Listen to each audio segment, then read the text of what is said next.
everybody. Welcome into First and 10 podcast. Nick Giamalva here with Ray Berlett. How you doing, Ray? Hello. We are minus Brad Pierson today. He had some things he had to attend to. So it's going to be just Ray and I taking you through the podcast today. Coming up today, we have news and some injury reports from around the league. We have some listener questions that we're going to go over.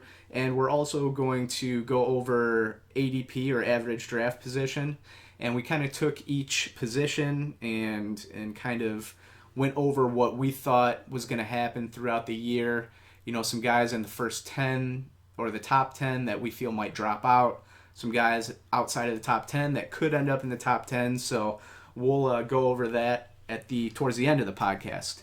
So, but right now we'll kind of jump into the news and the injuries. You can follow us on Twitter though. We have a Twitter and we have an email, so you can follow us on Twitter at First and 10 Podcast, and it's the number 1 and the number 10.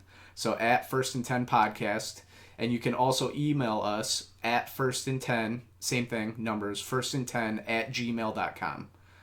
And we're still on Facebook. And we are still on Facebook. Well, we're all on Facebook as individuals. That's kind of how we handle that one. But I mean, if you listen and you like us, follow us on Twitter. We kind of are trying to get news and information out there as quickly as possible.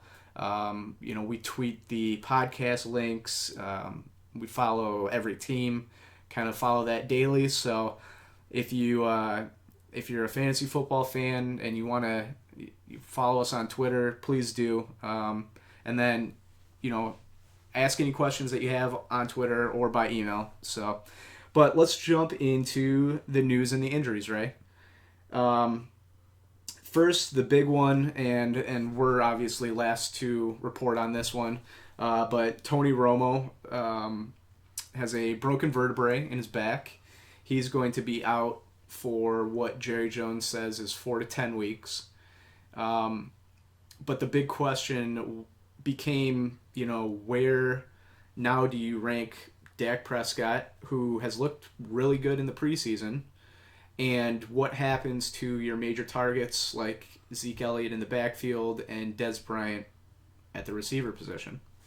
And in the majority of your 10 and 12 team leagues, you're not taking Prescott. I mean, if you get some injuries later in the year, maybe you take a risk on him, but he's too unproven to take. I mean, he's looked all right in the preseason. You can't take a risk on him. As far as Dez goes, they barely have had Romo last year. They barely had Romo 2 years ago. The guy just produces. Again, Dak Prescott's not proven at all, but I think Dez is going to be there. He may not have the year that he could have had, but I mean, I think he'll have over 1,000 yards. Sure. What about Zeke Elliott? Do you think?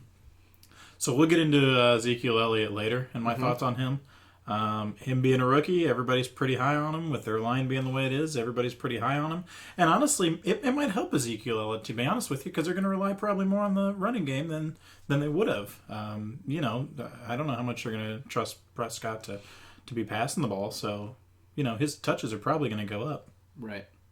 I pretty much agree with everything you said. I think, if you want to take Prescott as a second quarterback, like late in a draft to back up somebody else, go for it. Or just in case he does explode the first, couple of weeks, and then you try and ride the hot hand. But he's going to be there. You're not drafting him as your starting quarterback because there's way too. I mean, we said it so many times. The quarterback depth this year is just way too much to take a reach on a rookie that could play 4 games, could play 10 games, and you don't know how he's going to play. Yeah. I think for Dez Bryant, he may drop a couple spots in people's ranking. I mean, he's still a, he may go top 10 receiver at least. He may go from previously being the end of the first round, especially in a PPR, to now like middle of the second round. But he's still a great receiver. My thing with him is still, can he stay healthy? And that's going to be the determining factor for him. If he's healthy, he's going to put up numbers. Yeah. Because he's just, he's a great talent. Mm-hmm. And then I'm with you on Zeke Elliott. I mean, there's a wide range where he's being drafted right now. Some people are taking him first running back off the board.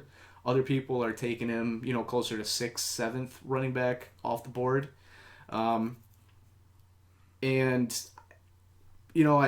it's one of those things. He's unproven. Mm-hmm. But if you're going by Dallas's line, and if you're going by the talent that he has and the expectations, he's still going to be a good running back. Is he going to be a Todd Gurley, or is he going to be a Mark Ingram? Exactly. Well, Mark Ingram's not bad now. But yeah. There was a lot of talk about how great he was going to be when he first came out. Yeah. And, it took him a while to get going. That's for sure. And last year, to be honest, I don't feel like there was that much talk about Gurley compared to what there has been on Elliott. I mean, I think the big thing on Elliott is the fact that Dallas has such a great line. And Gurley was going to the Rams, who were kind of a ho-hum team. We knew he was good. But that was still unexpected how great he performed last year. I mean, Gurley had a pretty good year. He still had over 1,000 yards, which...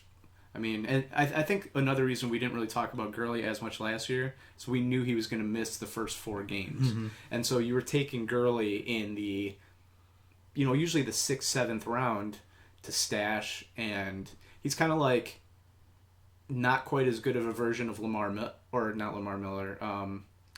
Bell. I mean, obviously we have a track record of what Bell does, but where Le'Veon Bell this year would have been your first overall running back off the board, now maybe he's end of the first round, beginning of the second. That's what it was for Gurley. Yeah. So, but we'll move on from there. So, the next injury, which just happened, a couple of days ago here, and it was really nasty from all the... I didn't read into it too much because I just knew it was nasty, but Vikings quarterback Teddy Bridgewater dislocated his knee. They took him to the hospital, completely immobilized it, took him to the hospital. Also found out there that after an MRI that he had a torn ACL. He's out for the year. Probably going to miss a little bit of next season also, but he's expected to make a full recovery. And you don't, you hate talking about fantasy with an injury like this where... fantasy football is the last thing on your mind. Like, I felt so bad for him because, he's a young guy. He's on a team that had high expectations for this year. I just felt, I honestly he's a nice guy, too. And I felt terrible. It matters. But, we are a fantasy football podcast, so we got to take a look at everything else. One of our listener questions has to do with Adrian Peterson, and so we're going to hold off on any talk with him. But... I mean, I wasn't taking Teddy Bridgewater as a fantasy quarterback anyways. In fact, I wasn't even really taking him as a backup. Who's our quarterback going to be? It's going to be Sean Hill. For sure? For sure. They're not going to make any moves? I would assume they're going to bring somebody else in. But Sean he's been with the team for 2 years now. He knows the system. He knows players. He's going to get, he'll get the start to start the season. Maybe they'll bring in... like a Mark Sanchez, or maybe a Geno Smith, someone like that. But to start the season off, it's Sean Hill. You're not going out and you're not drafting or picking up Sean Hill either. Mm-hmm. He pretty much slides in. If I were to rank Teddy Bridgewater, he slides about in where I would have ranked Bridgewater, which is undraftable in my opinion. I don't know, what your thoughts. I know you weren't overly high on Bridgewater. I wasn't high on Bridgewater. I think you thought he would have a good NFL quarterback season, but maybe not a good fantasy season. Yeah. So, I mean, I guess I'll give you my 2 cents when we talk about Adrian Peterson then. Because, to be honest, I don't think it affects the receivers at all, because I'm not high on any of those receivers. Actually, I take that back. I think it only affects the receivers, not Adrian Peterson. Okay. Unlike Zeke, AP's proven. He's played behind 8 different quarterbacks already.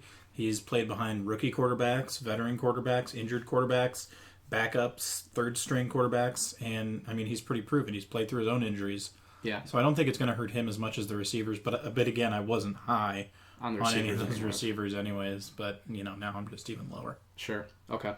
We'll kind of move quickly through these other ones. Those were the two main ones we wanted to talk about.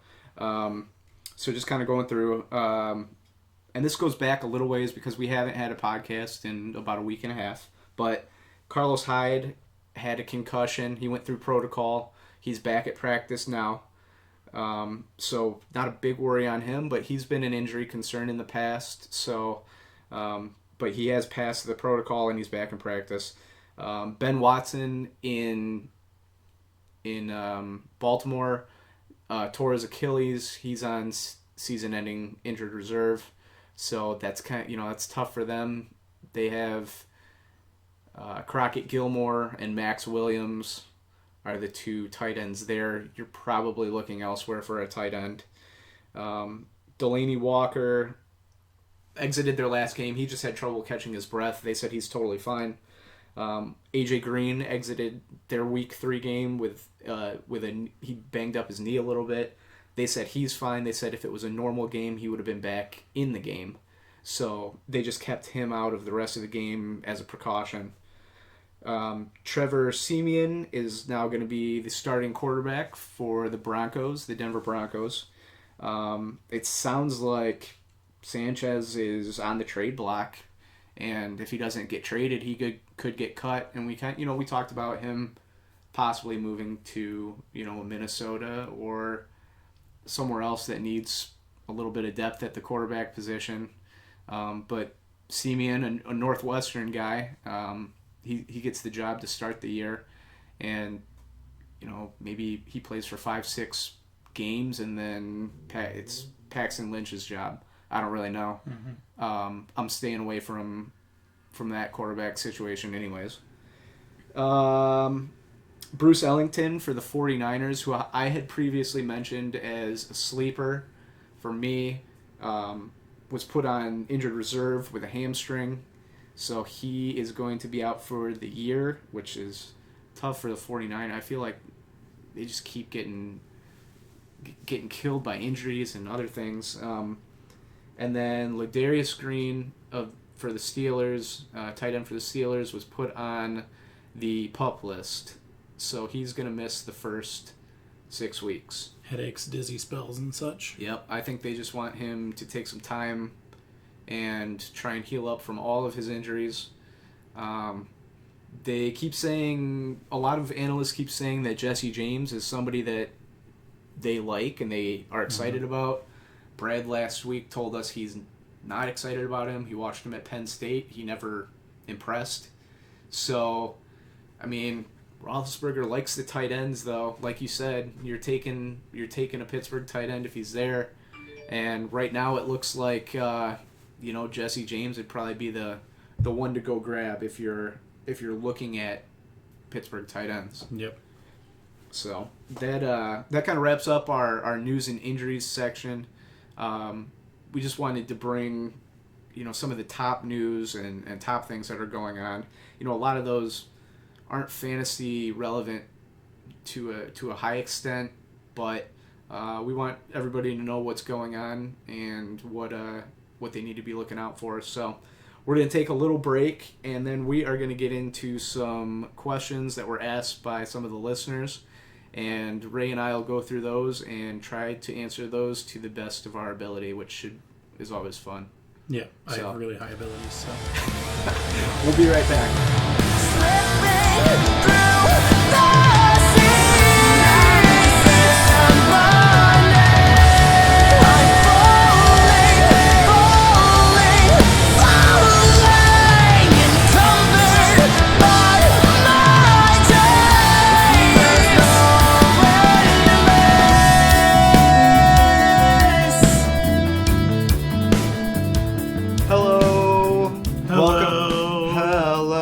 Welcome back. We are going to now get into some questions that were asked by some the fans, the listeners, which just happen to be some mostly friends of ours, which is cool. Keep them coming because I love answering questions, and friendship is good. So we are going to get into this right now. A friend of ours, Logan, asked a couple of questions here. And these first two are really good questions that are on a lot of people's minds. First one is, will Jordy Nelson, wide receiver, Green Bay Packers, return to form this year? Ray, I'll let you... Poor Brad couldn't be here for this glorious question. I know. Our resident Packer fan. He kind of answered it though on the last. Well, I don't podcast. remember, so I'm going to take this as if it were my own question. I don't listen to him, so Right. I'm going to take this question as if it was my own. Mm-hmm. So I believe I have Jordy Nelson in all my real life fantasy teams, and the reason is because they play in a not so great division. The NFC North and the NFC East are battling over like the 8 easiest schedules in the NFL this season, mostly because they play each other. And I think that's going to benefit the Green Bay Packers and Jordy Nelson in that he's not going to have to make crazy cuts or crazy moves, or he's not going to be threatened by some sort of big hit. You know, he's not going to be crossing the field or anything crazy like that, but I think it's going to enable him to get comfortable in the first couple of games. Because look, he hasn't been on the field for a while. He's got to get comfortable. He's got to get back into playing form.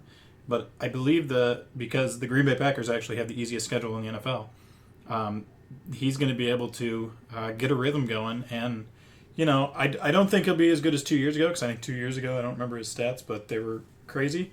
But he'll be good. And I believe, you know, I'd say top 12 receiver. Yeah, I agree with that. I think top 12 is that's a perfect spot to land it. I mean, I couldn't agree more on the spot there. I think a couple of things are going to happen. I think he may have a slow start, but that doesn't mean that you want to sell on him if you're a Jordy Nelson owner. You know, if he struggles through week 3 or 4, don't, you know, put a gun to your head and say, you know, I'm done with him. You know, hang on to him, because it's going to take him a little bit of time to get back into form. I think him being back is going to benefit Randall Cobb a lot, and I know Randall Cobb is going early in drafts, and a lot of people are loving them some Randall Cobb. I don't think he's going to return to 2014 form this year. But I like you said, I could see him having a nice year.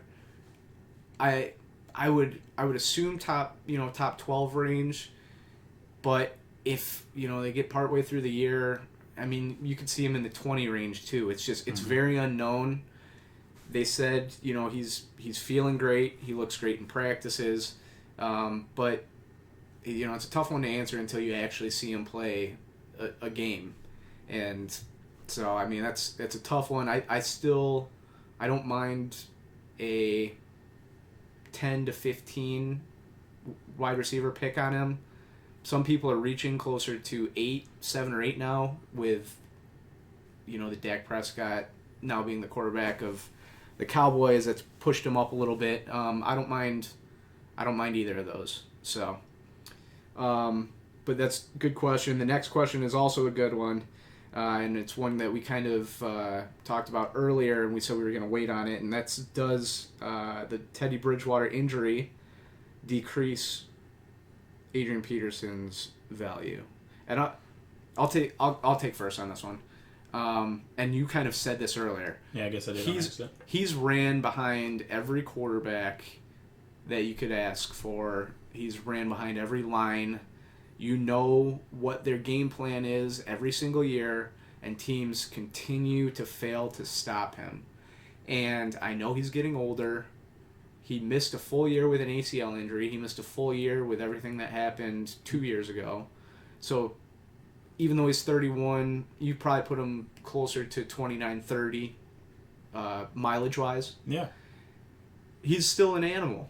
He's still, if you were to take Adrian Peterson as the number 1 pick in your drafts, I have no problem with it. Yep. Because saw it happen a lot. You are going to get the same type of fantasy outcome from Sean Hill that you were going to get with Teddy Bridgewater.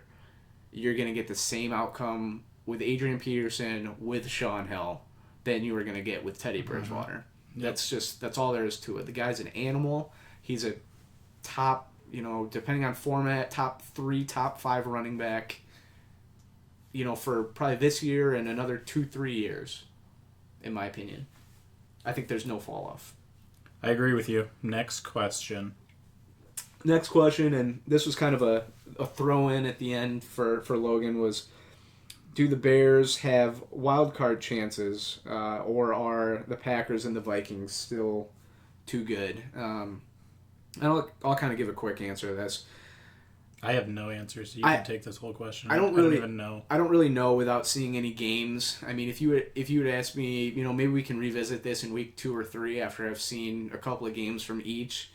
But I don't think the Bears are going to be a wild card team. It wouldn't surprise me if they ended up 6-10. I mean, I think their offensive line is pathetic. Their defensive backs are all hurt. Kevin White is a huge question mark. They got rid of or lost Martellus Bennett. Now they have Zach Miller. Nobody knows. Fantasy people are pretty high on him as a top 12 tight end, but other people say no way. The running backs are a huge question mark. I wouldn't even, number one, wouldn't even worry about this right now. Logan's a Packer fan, so he's probably wondering what I'm going to say, but I still think the Packers win the division. The Vikings go second. Lions go third. Bears are last in the division, in my opinion. Yeah, Detroit and the Bears both. I think, it's kind of crazy. I think the Bears and Detroit are both huge question marks. They could both probably win the division. There might have to be some help. I think there will have to be some help in that division for Green Bay not to win that division handily. Maybe an injury of some sort, or, some sort of unknown. It would have to be an injury, I guess. Right. To be honest with you, there'd have to be an injury to Green Bay for them not to handily win that division by 4 games or more. They really should on paper right now. They should over any of the teams. Minnesota's defense is one of the best defense in the league. I think the Packers' defense will be pretty good too, but other than that, I just don't know. The Bears' front 7 is good, but their defensive backs are all hurt. So, Logan, ask me that question again in like week 3 or 4, and let me get a couple of games, watch a couple of games, and then I'll be able to really give my input on that. So I'm serious though. Seriously, ask me again like week 3 or 4. And then the last question comes from a friend of mine named Andrew, and he asked, what is the projection for Thomas Rawls this year? And this is a really good question. It's a very hot topic right now. There's very high expectations for Christian Michael, and he's looked really good in the preseason, but just a year ago he was bouncing around from team to team. Seattle didn't want him. Dallas didn't want him. He goes back to Seattle. He came out of, he was a 2nd round draft pick, a ton of talent. And then Thomas Rawls still really hasn't even seen the field in preseason. Mm-hmm. And you don't know what he's gonna give you in week 1. We saw what he could do last year, which was a very, very healthy replacement for Marshawn Lynch. But is he going to be able to repeat that after this kind of nagging injury? And not only that, is he going to get out there in week 1 and be able to hold up injury-wise for the first, do they do a 50-50 split with Rawls and Michael for the first 3 weeks until Rawls is completely back to, game health and back to the speed of the game? I don't really know. Rawls is going probably in the 10 to 15 range of running backs right now. I think if he would have gone into the preseason fully healthy, he would have been up in the 5 to 8 range. Mm-hmm. I think he had that kind of impact on the game last year, and he had that kind of talent coming into this year, but everything that happened is a huge question mark. And then when your backup looks amazing, and you draft a Pro-Size out of Notre Dame, who's a smaller, speedy back that will be, a great receiving back. You're getting pressure from from a lot of areas, and the question is, does it turn into Philadelphia Eagles backfield of last year, where you just don't know what you're going to get? I mean, what do you think, Ray? Yeah, I mean, I think at the end of the day, it's probably going to end up like that, where you don't know what you're going to get. But all right, let me take this answer and go really long-winded for you. I think Rawls is going to start the season as the starter. The problem is I believe the Seattle Seahawks are going to be like last year's Broncos, where their defense is insanely great. The best defense, far above, they are the number one defense. Their offense is going to look discombobulated and not good, and I'll tell you why. They have the worst offensive line in the league. They took their number one offensive lineman last year, and they traded him away. They have their 5 linemen are all going to be starting the season playing a position they have never played before. It's a true stat. You can Google it. It's going to be tough. I mean, so this is why I've been kind of low on Wilson in years past. I don't think it's sustainable to be as scrambly as he has been in his career. I mean, it's really not. It's going to catch up to you. You're going to take a blindside hit of some sort. I mean, or you're going to take a hit from the back like Romo did. He didn't even see it coming. I mean, that's got to catch up to you at some time. I mean, all the runners have slowed down after 3 or 4 years. Most of them. I mean, Vic's really the only one that made like a whole career out of it. Everybody else, they slow down after a while.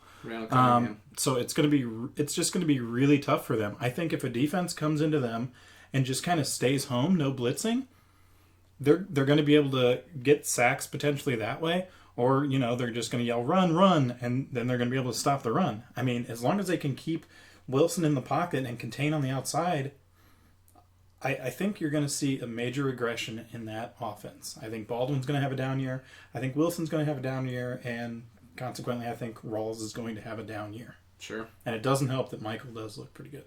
Yeah, absolutely. So, all right, well, that ends our questions section. Please send us questions. Tweet us at First and 10 Podcast. Email us at firstand10 at gmail. Or firstand10podcast@gmail.com.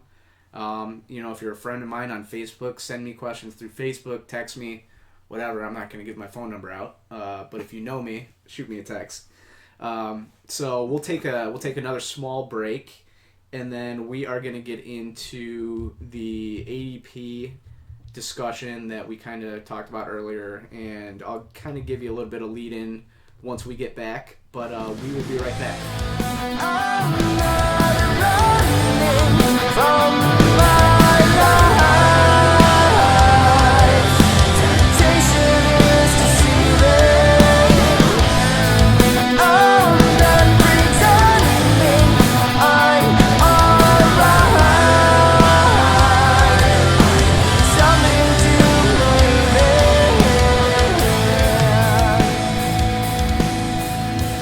Hello, everyone. Welcome back. We are going to get into some ADP, or average draft position, talk right now. So what we've done is we kind of took a look at ADP, or average draft position. We used ESPN's rankings, and because we wanted to use one that was very popular. The three of us, Ray, Brad, and I, are in an ESPN league. That's where we did our draft. So we're just going to use their average draft position. Everywhere is different. So if you're in a CBS league or a Yahoo league, take a look at their rankings, because their average draft position is going to be a little bit different. But we're just going to go off of ESPN so that we're all on the same page. And what we're going to do is we're going to take someone that is ranked in the 1 to 10 average draft position. So for quarterbacks, number 1 is Newton, number 2 is Rodgers, number 3 is Wilson. So we're going to take somebody in 1 through 10 that we feel is going to end up outside of the top 10. Then second, we're going to take somebody in 11 through 20, so 11 through 20 ADP ranking, that we feel could move into the top 10 by the end of the year. And then the last one is we're going to give you, a sleeper.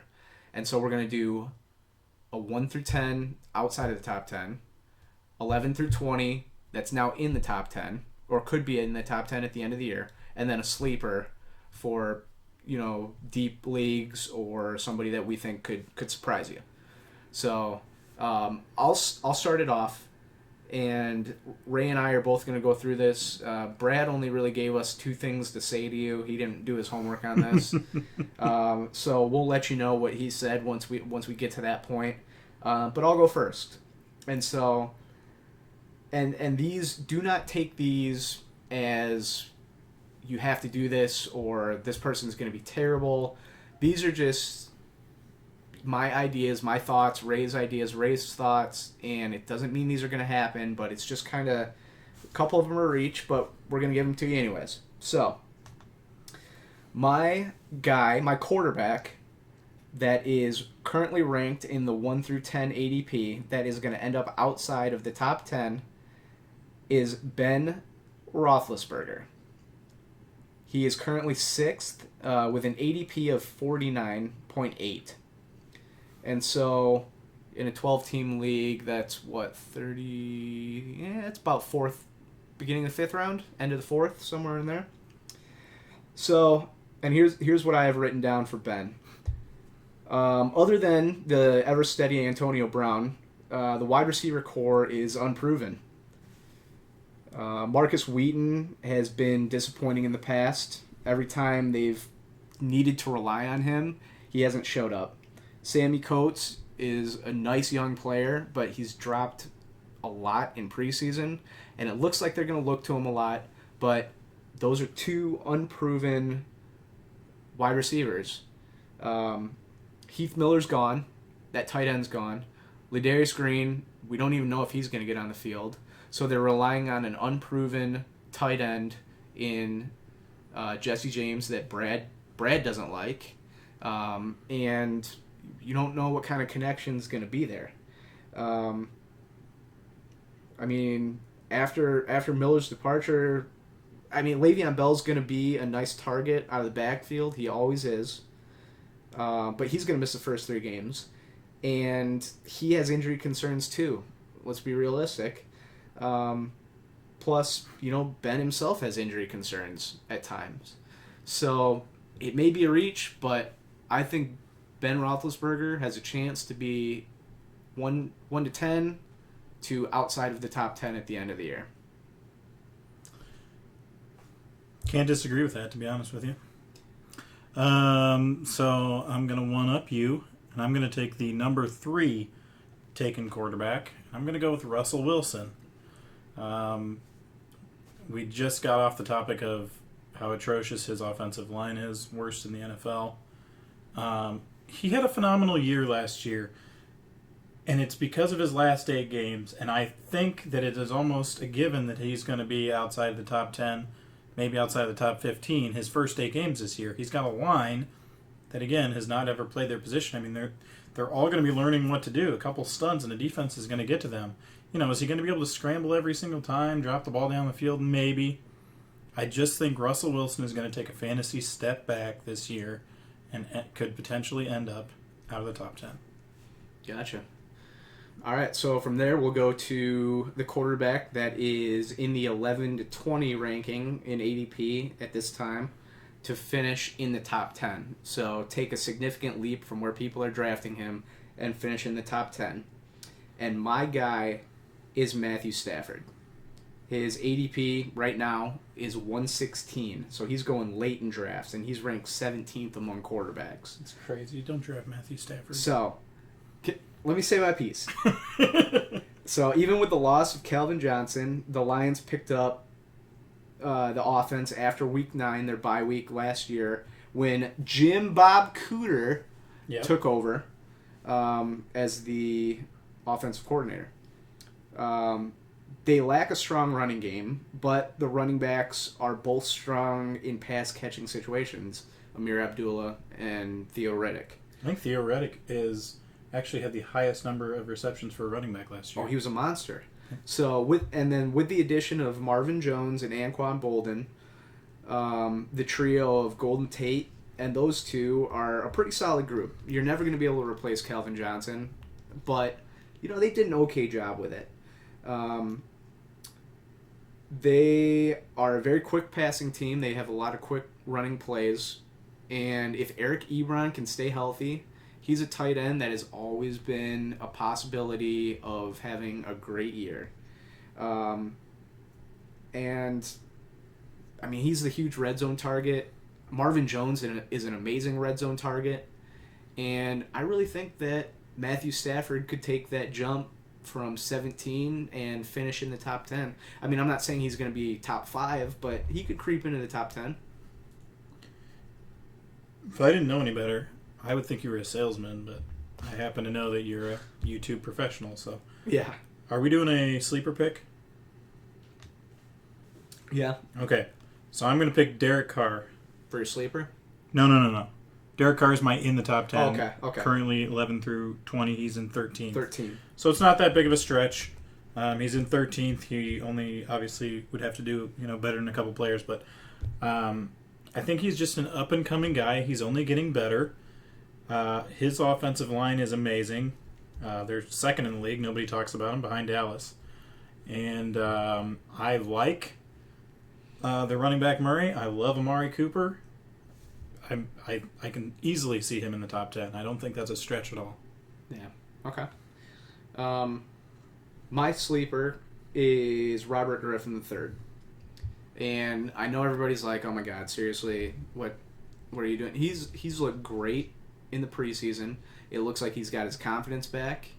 It looks like he's controlling his running game to the point where he's not taking big hits. He's going out of bounds. He's throwing it away. He's taking a slide.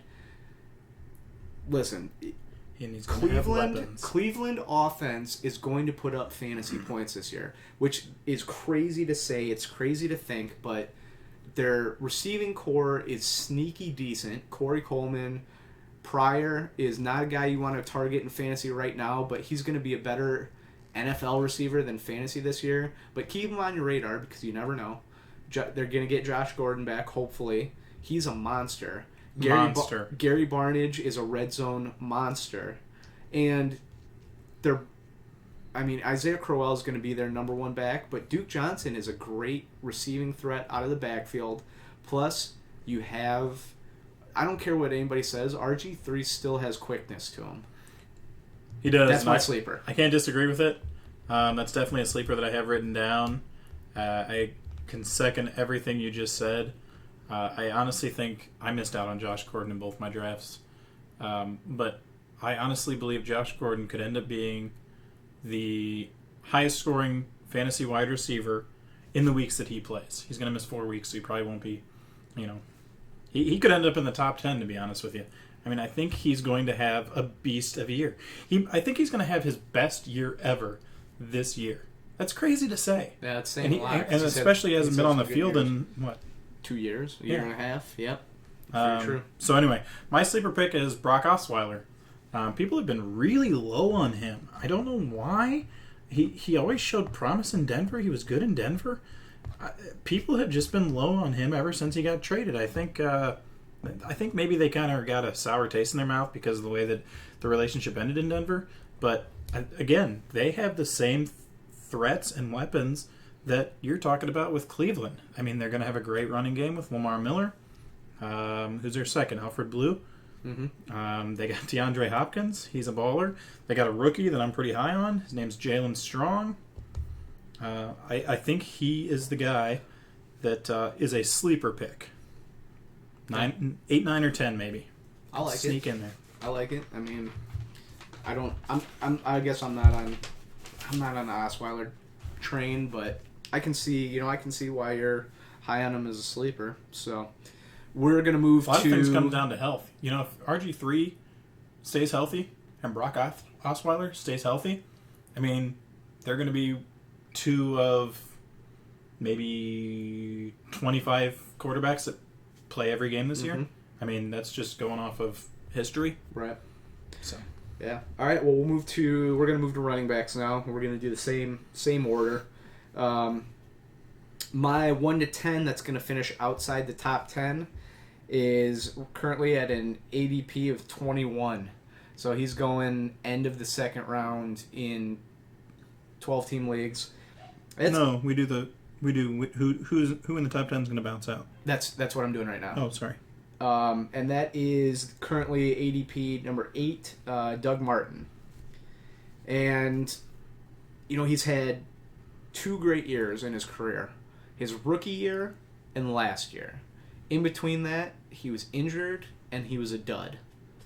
So, here's the thing is, they're going to rely a little bit on the running game, but he's another one of those guys that's in kind of a split backfield because they really like Charles Sims. And he's going to be in on passing downs, and he's going to be in other situations also. Not to mention, hopefully Doug Martin stays healthy and we get to see him for another full year. But Jameis Winston passed for over 4,000 yards last year. Mike Evans has only gotten better. They're going to look to him. They have a dual tight end threat in Cameron Brate and Austin Seferian-Jenkins. Vincent Jackson is still a good second option. Mm-hmm.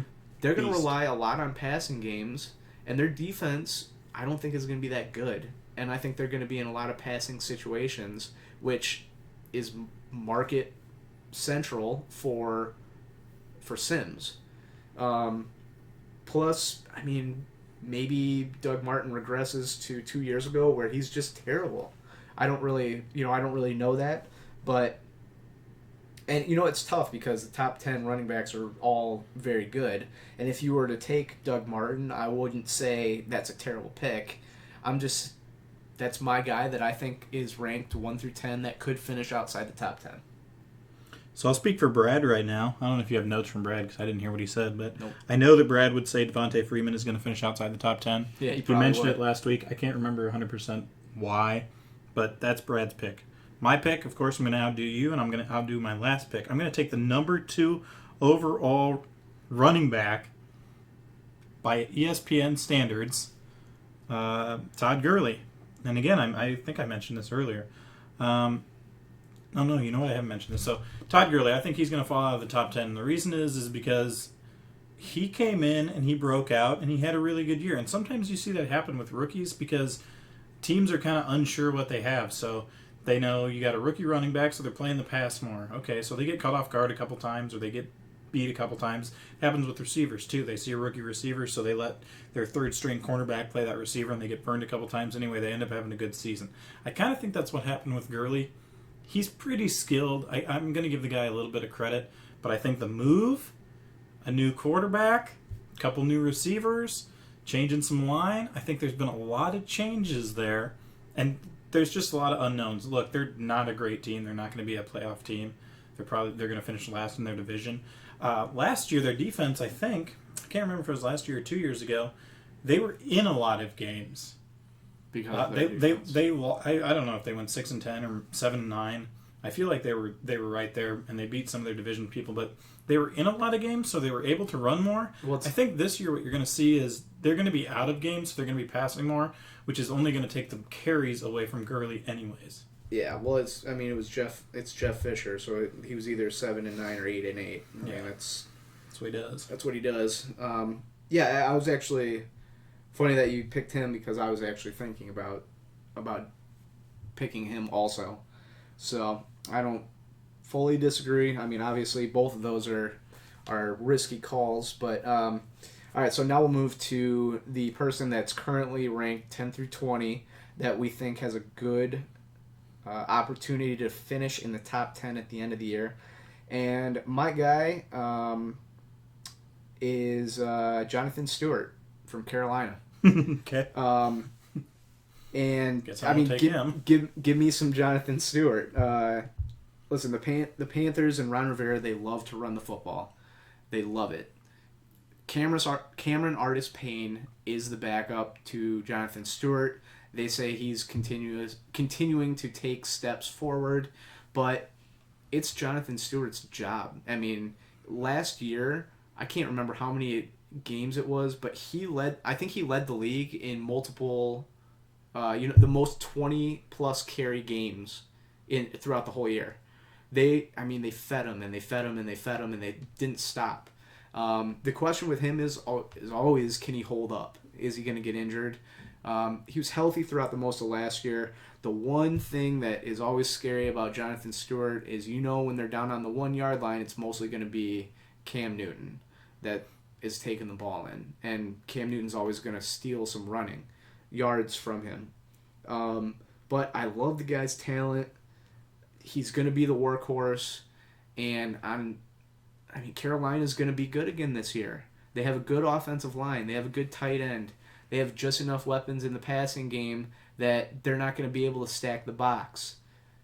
I think Jonathan Stewart's in for a big year. I think that's the guy that could end up top 10. So that was the guy that I was going to say. I'll just add to it and just say that, you're exactly right. Last year, teams were able to stack the box last year. They had no receivers. Who was their best receiver? Devin Funchess. They can stack the box. They could stack the box last year, and he had a pretty good year, a great year, really. He's only going to get better, and I will add that Kelvin Benjamin being back, that's a pretty big deal. That's going to take a lot of pressure off of him. Yeah. Yeah. All right. Spoiler alert, he's my sleeping wide receiver. Yeah, if that was your guy, then that's your guy. I don't think you even need to talk about another person. If that's the guy. All right, so my sleeper, and he's not even really a sleeper anymore after the last couple of days, but he's going 31st overall. He's at a 90 ADP. That's Derrick Henry from Tennessee. And maybe, like I said, maybe not a total sleeper, but let's be realistic. DeMarco Murray's had his problems. He's been run into the ground. He's looked great in preseason, don't get me wrong. But I'm telling you right now, Derrick Henry will be a starting running back in the NFL within the next 2 years. They look to him for short yardage. I wouldn't be surprised if he ends the year with 8 to 12 touchdowns on the goal line. They're using him in different packages other than just short yardage running. He's gone out and caught a couple of passes in the preseason. And I think it's gonna be a split in time, and it wouldn't overly shock me if by week 8, 9, 10, Derrick Henry's getting more touches than DeMarco Murray. That's my sleeper. Running backs ADP might cause some arguments tonight. So I just want to let you know that DeMarco Murray was who I was going to say if you would have let me say somebody other than Jonathan Stewart as being in the top 10. Okay. And also I'd like to say I completely disagree with everything you just said. And to add insult to injury, I'm going to take my sleeper, and I know it's somebody that you're already low on. Number 20, Latavius Murray. He's the number 20 taken running back, and you've already stated in previous podcasts that you're kind of low on him this year, but I'm high on him. I think he's going to have to take a big jump. I can't believe he's the number 20 overall running back. He had a good year. The line's only getting better. That team's only getting more mature. They're a young team. They got a young quarterback, young running back, young wide receiver number 1. What more can you ask for? Well, I hope he doesn't do too bad because I took him in our league. So that's so funny. Hope he doesn't do terrible. All right, we'll move on to receiver. We'll try and we got to pick up the pace a little bit here. We're getting there in time. So my 1 through 10 to finish outside of the top 10, and this one's going to break your heart because you just talked about how high you were sleeper-wise on the quarterback, is number 4, DeAndre Hopkins. Ugh. And I know everybody thinks he's going to have a monster year. But he was a beast last year, but they brought in Brock Osweiler, who played pretty well for Denver, but nobody knows what he's going to be. Let's be honest. He was a starting quarterback behind Peyton Manning for a little bit, and that's it. That's all he's done. They brought in Lamar Miller from Miami. They've always been run heavy in Houston. They had Foster last year. He was hurt. Alfred Blue's not a great backup. And I think that they brought in some new weapons. You mentioned Jalen Strong. There's Braxton Miller. I think they brought in some threat weapons.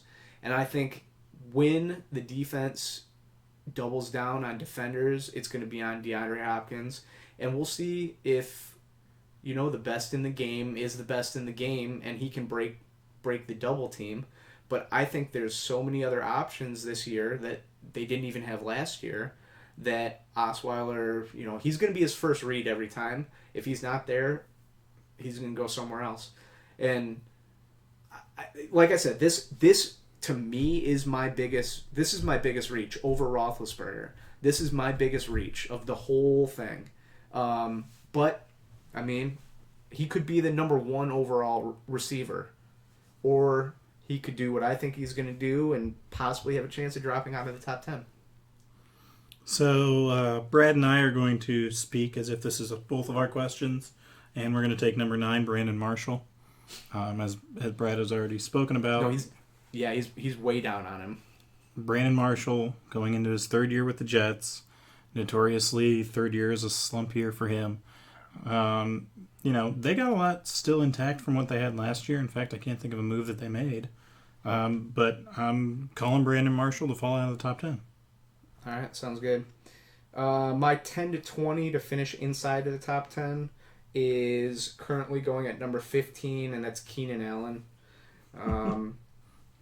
I mean, he was on pace to have a reception record last year until he got hurt.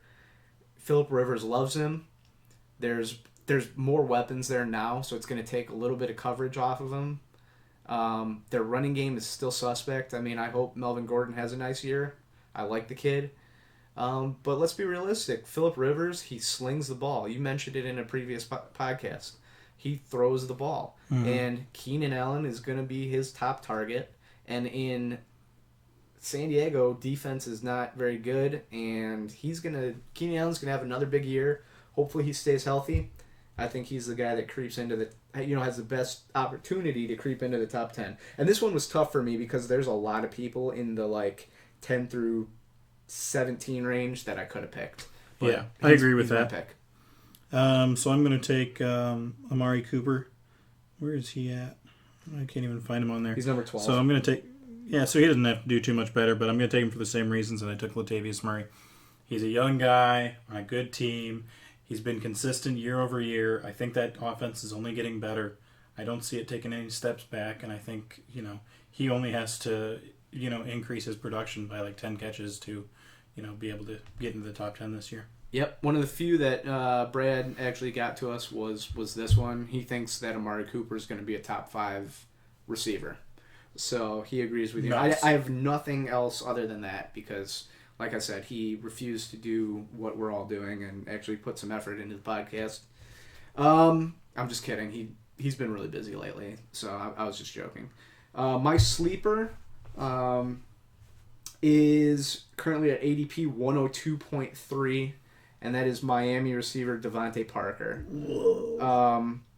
I know that Landry was a PPR beast, but Adam Gase is now the head coach there. In Adam Gase offenses, the ex-receiver in the last 2 stops he's had are Demaryius Thomas and Alshon Jeffrey. Now, we don't know if Parker has that kind of talent, obviously. He was banged up a little bit last year. And then, Kenny Stills and Landry are kind of fighting. All 3 of them are fighting for a lot of time there. But, I mean, he's a bigger guy than Stills and Landry. And I think he's going to get a lot of targets. I think he's going to get a lot of red zone targets. And that's my sleeper. So my sleeper is a guy that doesn't get talked about at all right now, and I have no idea why.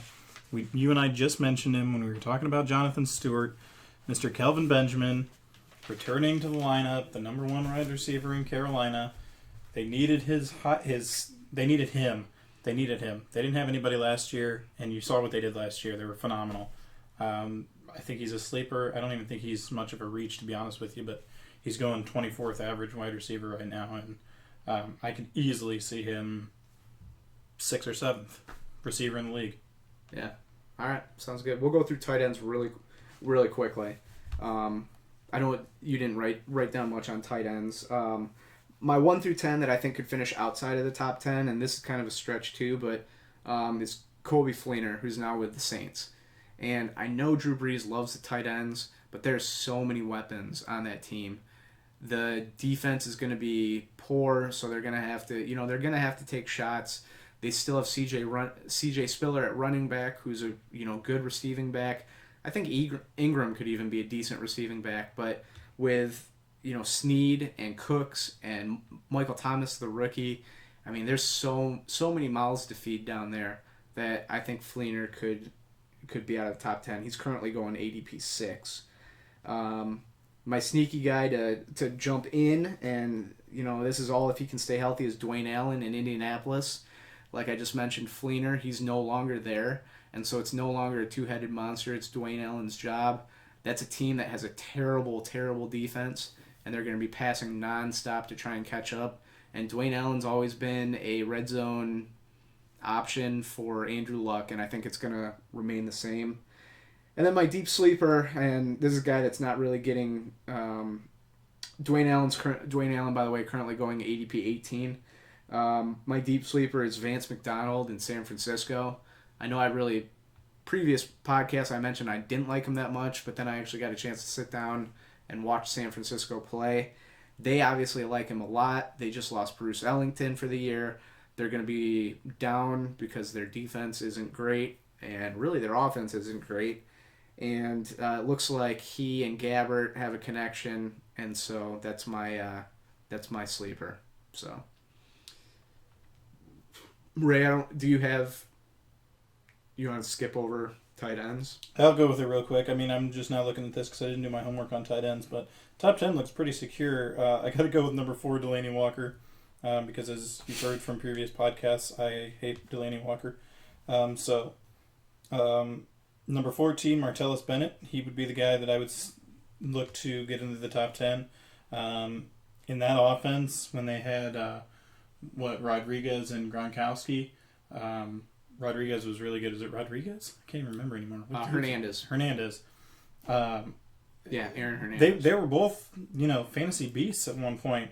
So I can see him being really good. And Gronkowski is one of those guys. It's like, are you going to play every game? We have no idea. True. He's a really great when he plays, but I can see Martellus Bennett sneaking in there. And then as a sleeper, I would take... I don't even know. No one. I don't know. Tight end is tough because I take Jesse James. Yeah, Pittsburgh. Tight ends are tough because we could have, we really looked hard at the 1 through 20 ADPs for every other position, but 1 through 20 of every other position is basically like 1 through 10 of tight ends, or 1 through 15. So, that is gonna conclude that little section. We didn't do kickers or defense because... Just as a fun little tidbit. Yes. So Houston's starting tight end. Do you know who Houston's starting tight end is? It is Fedorowicz. I don't think so. The best tight end I can find that's going from Houston is going 57th. Which is pretty embarrassing when there's 32 starting tight ends. Well, that probably helps out the DeAndre Hopkins cause, doesn't it? So, all right, we're going to call it a night. Thank you to our musical guest. They're not a guest. They just do music. Static Signal. You can find them on iTunes and on Spotify. Their album is Transient. Please, like I said, like I've mentioned, get a hold of us on Twitter at First and 10 Podcast. Email us, firstand10podcast@gmail.com. We're going to be back next week for the pre-week 1 podcast. We'll have some matchups, and we'll have a little bit different format than we did last week, so you're definitely going to want to check back because we're switching it up, and it's going to be good stuff. Free agent Dan Gronkowski is being drafted over Houston's starting tight end. That's... Thanks, ESPN. That's great. All right, so... Thanks again, everybody, for listening. Subscribe on YouTube. That would really help us out a lot, and it'll help you out because you'll know when we put out new videos that are more like audio books, not really a video. But thanks again for listening. We'll see you next week, and that's about it. Love you.